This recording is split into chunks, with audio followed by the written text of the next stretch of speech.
The story of Jeffrey Epstein and the sprawling Epstein Files is a modern tragedy of systemic failure, where immense wealth intersected with predatory behavior to create a web that snared the vulnerable and the powerful alike.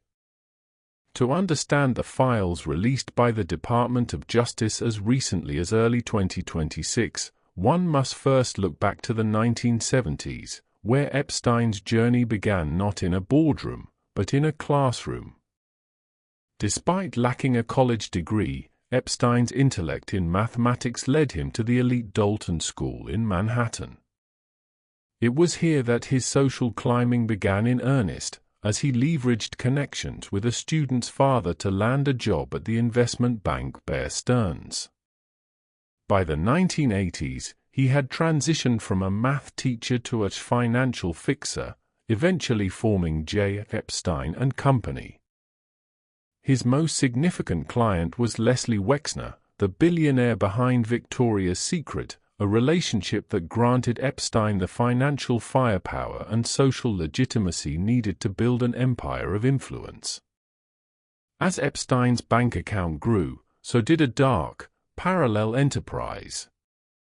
By the early 2000s, reports began to surface from his Palm Beach mansion of a massage business that relied on the systematic recruitment of teenage girls.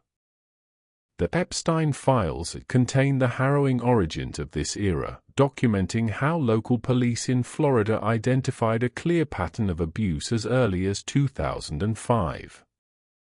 Despite overwhelming evidence and a 53-page federal indictment drafted by investigators, the legal system blinked.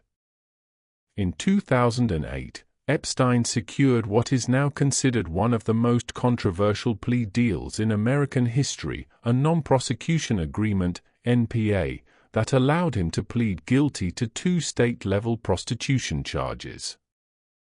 He served just 13 months in a private wing of a county jail with daily work release privileges, a sweetheart deal that effectively silenced his victims and shielded potential co-conspirators for over a decade.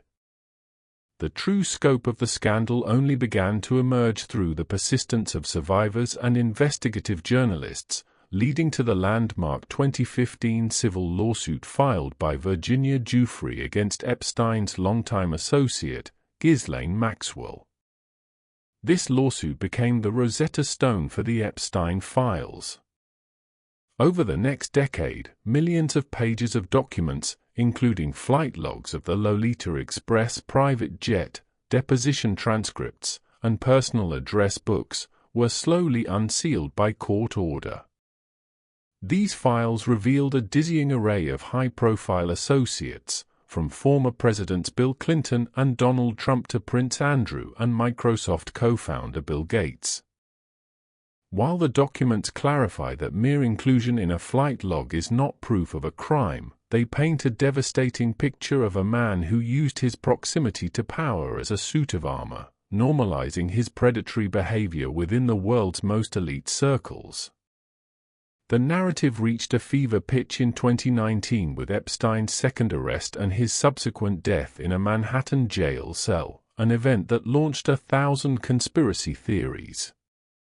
However, the release of the final batch of over 3.5 million documents in early 2026 under the Epstein Files Transparency Act has shifted the focus back to institutional accountability. These latest records include FBI diagrams of the trafficking network, internal DOJ emails, and thousands of images and videos seized from Epstein's properties. They reveal the compromised culture Epstein allegedly cultivated, using surveillance cameras in his homes to potentially gather leverage over his guests. This massive disclosure has forced a global reckoning, prompting universities to return donations, financial institutions to overhaul ethics protocols, and governments to face the uncomfortable truth that for 20 years, the mechanisms of justice were stalled by the very people they were meant to oversee. Ultimately, the impact of the Epstein Files extends far beyond the names on a list. They represent a fundamental shift in how the public views the intersection of wealth and the law. The files have empowered a new generation of survivor advocacy, proving that even the most carefully guarded secrets can eventually be brought to light. As we look at the millions of pages now available to the public, the legacy of the Epstein case remains a somber reminder of the work required to ensure that no individual, regardless of their net worth or social standing, is ever truly untouchable again. The documents are no longer just evidence in a closed case, they are a permanent archive of a systemic failure that the world is still struggling to fully rectify.